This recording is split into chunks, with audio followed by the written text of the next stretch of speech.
असदुद्दीन ओवैसी के पूर्वज कौन है? ओवैसी के कितने बच्चे हैं? ओवैसी की कुल संपत्ति कितनी है? ओवैसी की पत्नी कौन है? ओवैसी परिवार का इतिहास क्या है? असदुद्दीन ओवैसी शिया हैं या सुन्नी?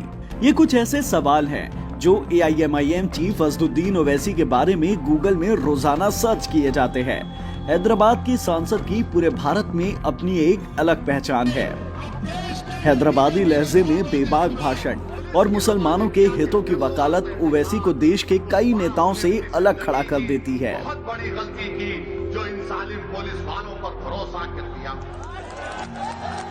उत्तर प्रदेश में विधानसभा चुनाव का प्रचार कर वापस लौट रहे असदुद्दीन के काफिले पर गोलियां चलाई गई। इसके बाद एक बार फिर ओवैसी सुर्खियों में है। तो आज तक एक्सप्लेनर की इस वीडियो में बात असदुद्दीन ओवैसी की, उनकी देश की राजनीति में पकड़ की, उनका इतिहास क्या है और उनका फ्यूचर क्या होगा। ओवैसी की राजनीति की शुरुआत जानने से पहले उनकी पार्टी AIMIM यानी कि ऑल इंडिया मजलिस इत्तेहादुल मुस्लिमीन के बारे में जान लीजिए। इस पार्टी की शुरुआत जानने के लिए आपको करीब 90 साल पीछे लेकर चलते हैं। साल 1928 में नवाब महमूद नवाज खान ने मजलिस की स्थापना की थी और 1948 तक उनके पास इस संगठन की बागडोर रही। भारत की स्वतंत्रता के बाद यह संगठन हैदराबाद को स्वतंत्र बनाए रखने की वकालत करता था। इसलिए जब 1948 में हैदराबाद का भारत में विलय हुआ, तब भारत सरकार ने इस संगठन को बैन कर दिया और उस समय इसके अध्यक्ष रहे कासिम राजवी को गिरफ्तार कर लिया गया था। बाद में राजवी पाकिस्तान चले गए और संगठन की जिम्मेदारी उस समय के मशहूर वकील अब्दुल वहाब ओवैसी को सौंप गए और यहां से शुरू होती है मजलिस में ओवैसी परिवार की एंट्री। 1957 में मजलिस को राजनीतिक पार्टी के तौर पर बहाल किया गया। इसके नाम की शुरुआत में ऑल इंडिया जोड़ा गया और इसके संविधान में बदलाव किया गया। अब्दुल वहाब ओवैसी के बाद साल 1976 में पार्टी की जिम्मेदारी उनके बेटे सलाहुद्दीन ओवैसी को मिली, जो साल 2004 तक लगातार 6 बार हैदराबाद से सांसद रहे।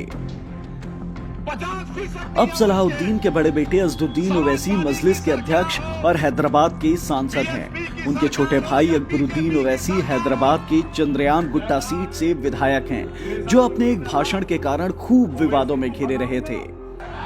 अरे ओवैसी तो छोड़ो, ओवैसी की आने वाली 1000 नस्लें भी इसी मुल्क में रहेंगी, तुझसे लड़ेंगी, तुझसे मुकाबला करेंगी, तुझे भगाएंगी, हम भागने वालों में से नहीं है। 13 मई 1969 को हैदराबाद में जन्मे असदुद्दीन ओवैसी राजनीति में आने से पहले लंदन से कानून की पढ़ाई कर रहे थे।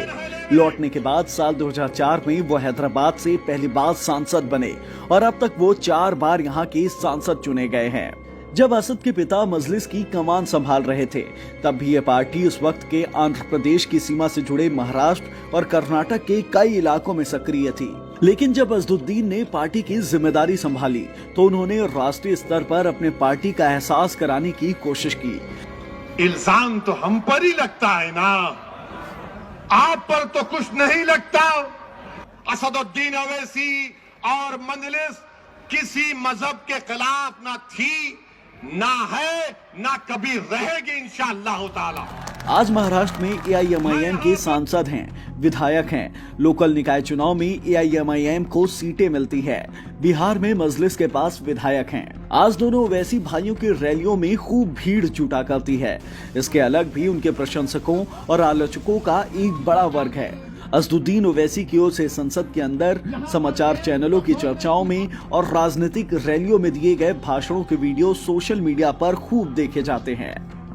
ऐसी नॉलेज बढ़ाने वाली एक्सप्लेनर वीडियोस देखने के लिए जुड़े रहें आज तक के साथ।